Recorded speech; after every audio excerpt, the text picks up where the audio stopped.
é do SOS Guará? Eu gostaria de fazer uma denúncia. Qual o meu direito como consumidora? A gente está precisando de ajuda.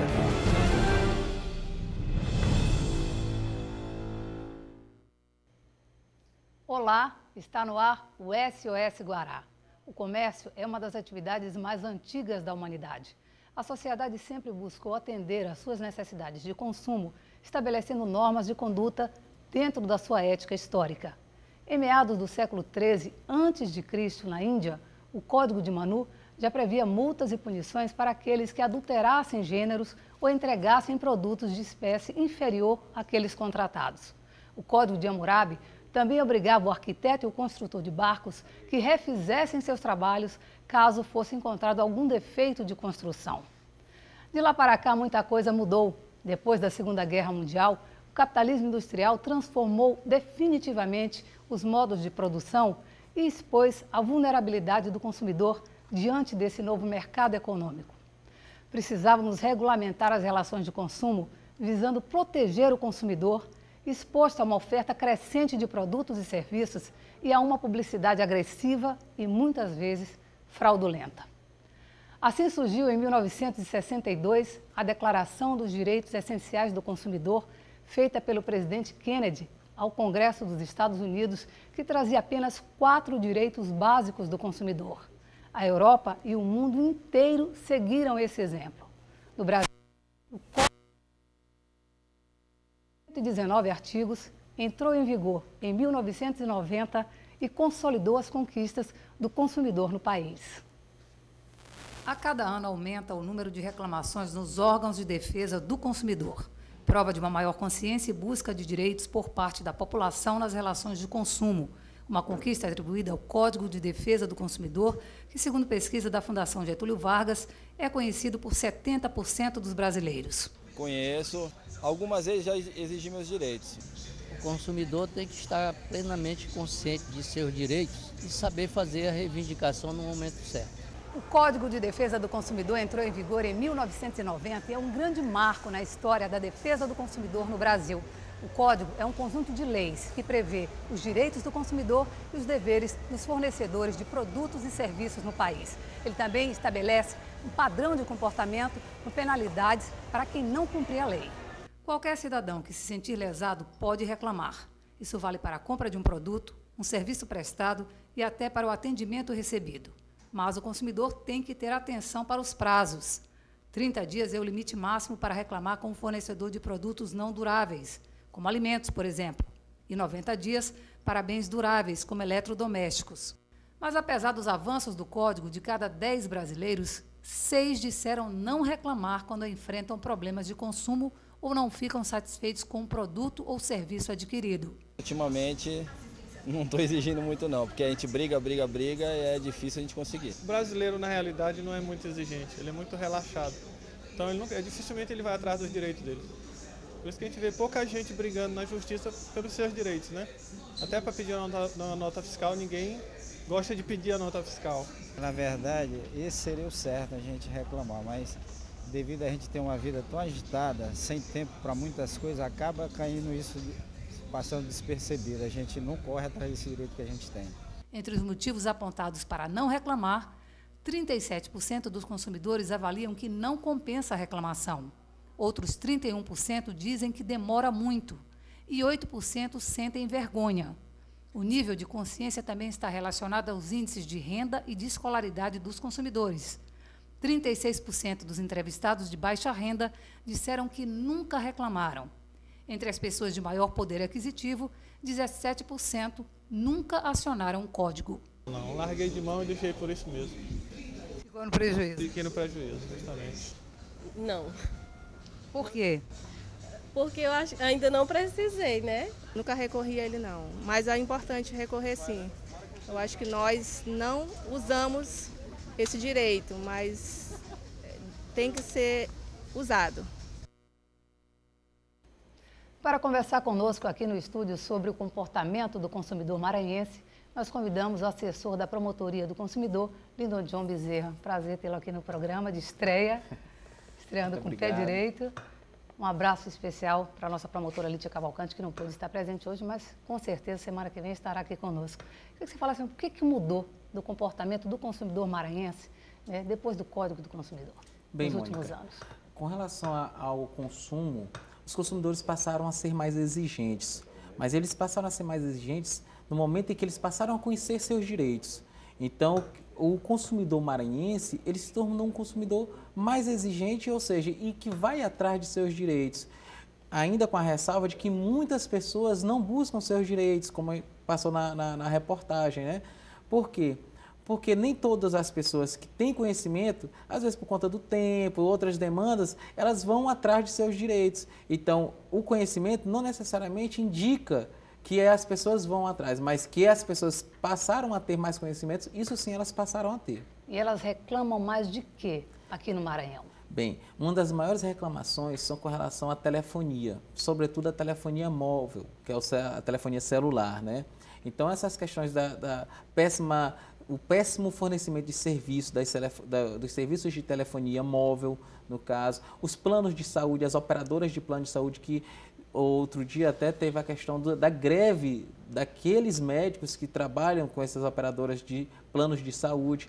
Então, as reclamações mais recorrentes são planos de saúde, operadoras de telefonia móvel e também compras realizadas fora do domicílio, que são as compras geralmente pela internet, que muitas vezes não cumprem o prazo estipulado ou então entregam um produto fora daquele ao qual foi acordado quando da compra na internet. A gente viu agora recente o exemplo da Agência Nacional de Telecomunicações, a Anatel, que multou a empresa de telefonia móvel Oi, no valor de mais de 34 milhões de reais, pela falta de qualidade no serviço prestado. Corresponde às reclamações? E diga-se de passagem que isso foi em virtude do trabalho da promotoria do consumidor aqui do Maranhão. A promotora do consumidor foi quem fez todo o procedimento investigatório e, com base nesses dados, a Anatel pôde ter subsídio para aplicar a multa devida justamente pela falta de prestação de serviço adequado ao consumidor maranhense e que se estendeu a todo o Brasil. Inclusive, uma outra falha da Oi foi que ela cortou, né, os telefones lá do Tribunal de Justiça, no caso, a operadora Oi, por falta de pagamento, quando a conta estava paga. Inclusive, foi quitada antecipadamente. Nesses casos, não só a empresa, mas pessoa física, qual o procedimento e o que cabe de ressarcimento? Bem, nesse caso, se for verificado que houve um corte, que é a suspensão do fornecimento do serviço indevidamente, além de ter que pagar pelos prejuízos causados ao consumidor, também os danos sofridos, sejam de ordem moral ou material, e ainda os lucros cessantes. Por exemplo, se foi um trabalhador e ele dependia daquele telefone para o seu ofício e por conta disso ele deixou de receber ligações importantes para o seu trabalho. Então, se o consumidor tem que provar, e o que ele tem que fazer? Ele deve acionar os órgãos de proteção e defesa do consumidor. Primeiramente, ele deve procurar o PROCON, que é o órgão administrativo capacitado para resolver esse problema.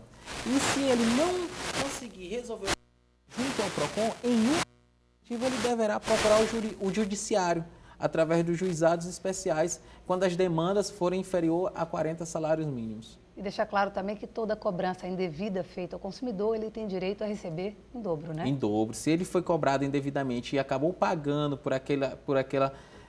por algo que não deveria existir, o Código de Defesa do Consumidor diz que a repetição desse indébito deverá ser em dobro, como forma também de punir ao mau cobrador.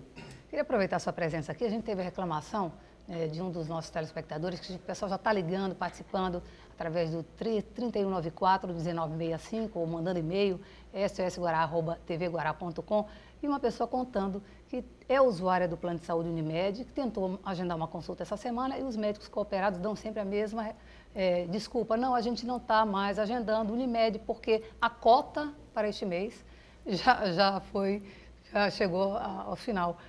Isso é legal, ter uma cota para os usuários? Quer dizer, você fica sem o atendimento, pagando todo mês o seu plano? Isso, de certa forma, pode caracterizar, inclusive, uma cláusula abusiva com relação a se isso existir dentro do contrato pactuado entre o consumidor e o fornecedor. Deve ser imediatamente comunicado ao PROCON e, inclusive, se houver um problema a uma coletividade, ou seja, se várias pessoas estão sofrendo com este tipo de problema, a Promotoria do Consumidor também, o Ministério Público deve ser acionado para que sejam tomadas as providências cabíveis, sim. As maiores reclamações em relação a planos de saúde são em relação à cobertura de determinados procedimentos? São várias as reclamações, são com relação à cobertura, com relação a essa questão de quantificação de atendimentos, ou seja, são as chamadas cotas. Olha, só pode atender tantos por dia, ou o meu hospital só atende tantos por plano de saúde. Então, e em casos mais graves, a preterição com relação àqueles que pagam particular. Que é de determinado hospital ou clínica, chega o cliente do plano de saúde e aí chega um consumidor particular e o particular é colocado em primeiro lugar ao invés daquele que já estava com o tempo até já esperando numa fila, por exemplo. Então, isso são problemas graves que devem ser denunciados para que sejam tomadas providências com relação a esses abusos desses fornecedores. Ok. Para encerrar o nosso bate-papo, queria que você deixasse aqui o contato da Promotoria do Consumidor para quem quiser levar algum tipo de denúncia ou reclamação. Claro, a Promotoria do Consumidor está instalada lá nas Promotorias de Justiça da capital. A Promotora de Justiça, a doutora Lídia Cavalcante, está lá à disposição todos os dias, fica ali na Avenida Daniel de Latouche, né, próximo ao retorno da Coama. Então, todos os dias ela está lá e nós estamos lá, né, a equipe toda, à disposição de todos os consumidores que se sentirem lesados e que queiram buscar seus direitos, porque o consumidor que vai atrás de seus direitos, ele não vai atrás só do seu direito, mas ele faz com que haja uma melhoria na qualidade dos serviços prestados dentro da própria sociedade. Ok, obrigada. Nós vamos agora ao intervalo comercial. Na volta, o assunto é a polêmica PEC 37. Instante só.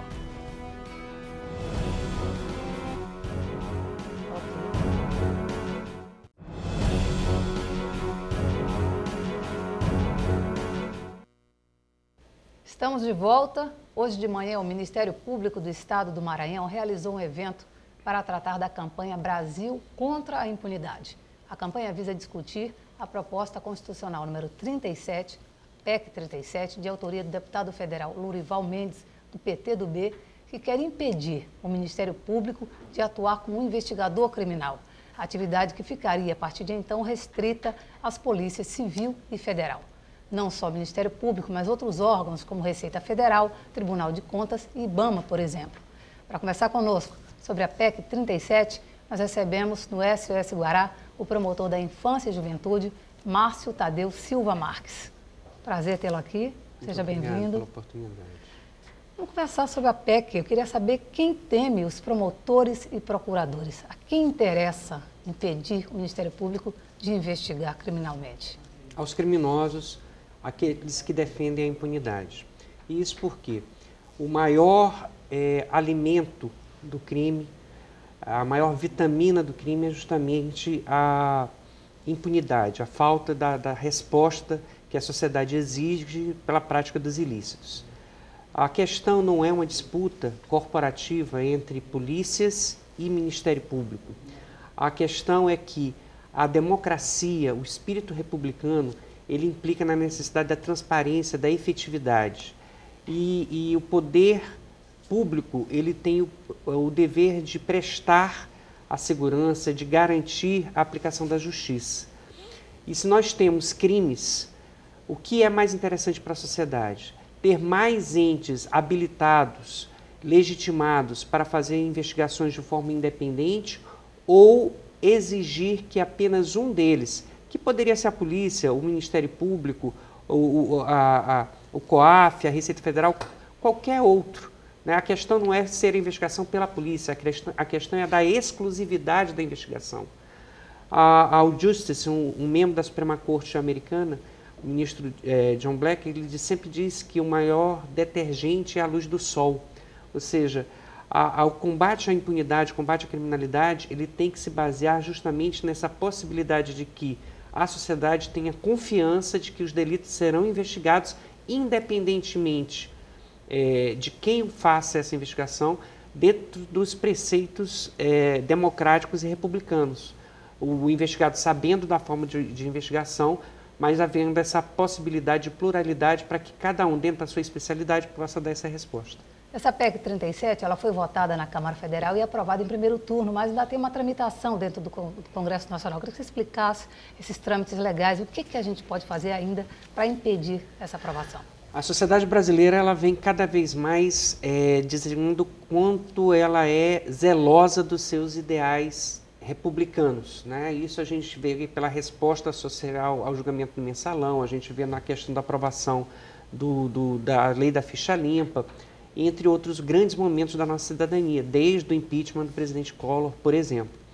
E esse é mais um momento em que a sociedade brasileira tem que se apropriar dessa discussão, insisto, porque não é uma discussão entre MP e polícia ou entre Receita Federal e polícia, mas é uma questão da necessidade de garantir uma investigação criminal efetiva.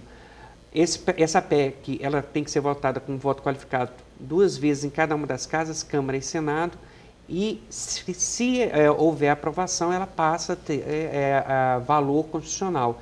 E isso pode implicar, inclusive, na possibilidade da anulação de condenações que já as temos hoje, como a própria condenação de vários réus do mensalão, porque o MPF foi indispensável também na coleta de provas para a condenação desses criminosos. Deixar claro que a gente acha excelente o trabalho hoje desenvolvido pela Polícia Federal, pelas polícias estaduais, a Polícia Civil, e não se trata, como você falou, de uma competição entre esses órgãos. Na verdade, é uma soma, é um trabalho completa o outro, e em parceria a gente tem chegado muito longe. Está aí os resultados que você citou, alguns deles, como o mensalão, ficha limpa e outros tantos, né? Então, a sociedade está engajada, está indignada com essa PEC, está engajada nessa briga, nessa bandeira do Ministério Público. Como é que a gente pode participar mais ativamente, né, a partir desse primeiro momento, dessa mobilização que começou hoje de manhã?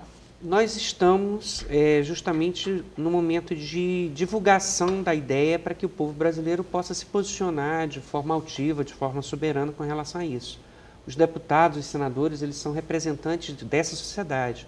Nós somos titulares daqueles mandatos, efetivamente. Deveríamos, então, pressionar a nossa bancada federal, no caso? Com certeza. E lembrando que ano que vem é um ano, inclusive, de renovação dessa bancada, né? Então, quanto mais próxima, mais sensível for o legislador desse anseio popular, eu volto a dizer, não é uma perspectiva corporativa de qualquer instituição, nem mesmo do Ministério Público, mais próximo ele vai estar da legitimidade desse seu mandato. E é nesse sentido que o papel da imprensa é crucial e por isso que fizemos a ANPEM, Associação e Procuradoria-Geral de Justiça, esse café da manhã, hoje pela manhã, e o iremos repetir no sábado também na ANPEM, com entidades da sociedade civil organizada para também tratarmos desse assunto. Então, convide as pessoas que estão em casa a participarem, as entidades, como é que a sociedade pode, sei lá, um abaixo-assinado, se engajar, né, de forma efetiva nessa luta? Eu acho que o principal ponto é justamente divulgar a ideia, falar sobre o assunto e mobilizar, seja pelas redes sociais, seja pelas entidades de classe, buscando esclarecer essa situação e colocar uma oposição forte, firme e resistente a essa subtração de uma prerrogativa que eu volto a dizer, não é do Ministério Público, mas é da cidadania brasileira. Conte conosco. Obrigada. Eu que agradeço. Ok, nós vamos a mais um intervalo. Tomás, muito obrigada pela participação. E no último bloco, o consumidor vai fazer perguntas ao Luiz Carlos, que é executivo da SEMAR. Já já a gente volta.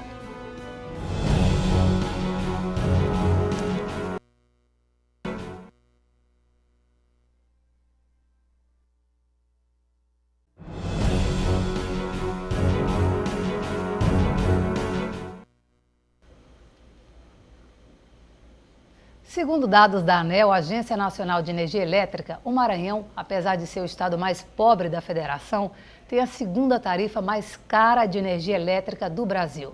Só perde para o Acre. A tarifa mais barata é a do Amapá. O Brasil tem hoje 64 concessionárias de energia elétrica em operação. Quem vai explicar para a gente por que pagamos tão caro pela energia elétrica em nosso estado é o executivo de imprensa da SEMAR, Luiz Carlos Cardoso. Prazer recebê-lo aqui, Luiz Carlos. Tudo bem, querido? Está tudo bem, sim. Vamos explicar, essa notícia surpreendeu a todos, né? O valor dessa tarifa ser tão alto no Maranhão, o segundo maior do país. A Agência Nacional de Energia Elétrica, ela define a política tarifária no país. De fato, a SEMAR hoje figura com uma segunda tarifa mais elevada do país. Porém, ela não leva, o ranking da ANEEL não leva em consideração alguns itens que precisam ser destacados. O primeiro deles é que lá estão os encargos do tipo, são os tributos, ICMS, PIS, COFINS e iluminação pública. Outro aspecto é que, no Maranhão, 58% dos consumidores são residenciais e de baixa renda, que têm tarifa subsidiada. Então, quando se leva em consideração esses aspectos, a tarifa praticada no Maranhão ela está equivalente aos demais estados do Nordeste. Então, são aspectos que o ranking da ANEEL não leva em consideração. Mas é importante destacar isso, que a política é definida pela agência reguladora brasileira, no caso a ANEEL. Ok, nós temos algumas perguntas aqui de telespectadores que fizeram através do telefone. Se você quiser, você pode ligar 3194-1965. Primeira pergunta da Maria do Carmo Souza. Pergunta: como faço para me inscrever no programa Tarifa Social? Bom, simples. Se a pessoa já tiver cadastro único, ou seja, tiver o NIS, que é o número de inscrição social, basta se dirigir a uma das agências de atendimento da SEMAR. Caso a pessoa não tenha ainda o NIS, que é o cadastro único nos programas sociais, ele deve primeiro procurar os conselhos, são os CRAS, né, ou a Secretaria de Ação Social em cada município que ele reside. Um detalhe importante nesse aspecto é que muita gente pensa que só tem direito a essa inscrição no cadastro único quem tem já o atendimento àqueles programas sociais básicos, que são mais conhecidos, Bolsa Escola, Bolsa Família, Vale Gás e Projovem. Não. Quem tem renda familiar de até meio salário mínimo, isso hoje corresponde a R$ 339, também tem direito. Exemplo, se numa família tem 5 pessoas e uma delas só trabalha e ganha R$1.000, você dividir esses R$1.000 por 5 pessoas vai dar 200, ou seja, menos do que meio salário mínimo. Então, essa família, o chefe dessa família, pode ir até uma dessas duas unidades, ou no CRAS ou na Secretaria de Ação Social do município, e fazer a sua inscrição como família de baixa renda, com renda familiar inferior a meio salário mínimo. De posse do NIS, ele vai até a agência de atendimento da SEMAR para fazer a sua atualização cadastral e ter esse benefício, que pode chegar a 65% mais barato que a tarifa normal. Para encerrar, queria saber a última participação, Rita de Cássia, do Coroado, saber que quer participar do programa que troca a geladeira. O que ela faz? Se tem um telefone de contato, mais pessoas querem saber, querem ter informação. É por meio da nossa central de atendimento a cliente 116, ou seja, nesta semana, hoje nós estamos iniciando em 2 cidades, em Chapadinha e em Bom Jesus das Selvas, que fica no interior do estado. Mas nós temos ainda calendário dentro do nosso planejamento, deveremos ter em vários outros bairros aqui em São Luís. A SEMAR já trocou mais de 30 mil geladeiras em todo o estado. Eu quero agradecer a sua participação, já convidar você para voltar novamente, que tem muitas perguntas que ficaram aqui por fazer, e o programa SOS Guará fica por aqui. Se você quiser participar, liga para a gente, 3194-1965, ou envie um e-mail para sosguará@tvguará.com. Fique agora com o Maranhão Acontece, com Hugo Reis e Daniela Bandeira, o melhor do telejornalismo maranhense. A gente se encontra amanhã às 19 horas e você pode rever o programa amanhã às 6 da manhã, aqui no canal 23, TV Guará. Até lá!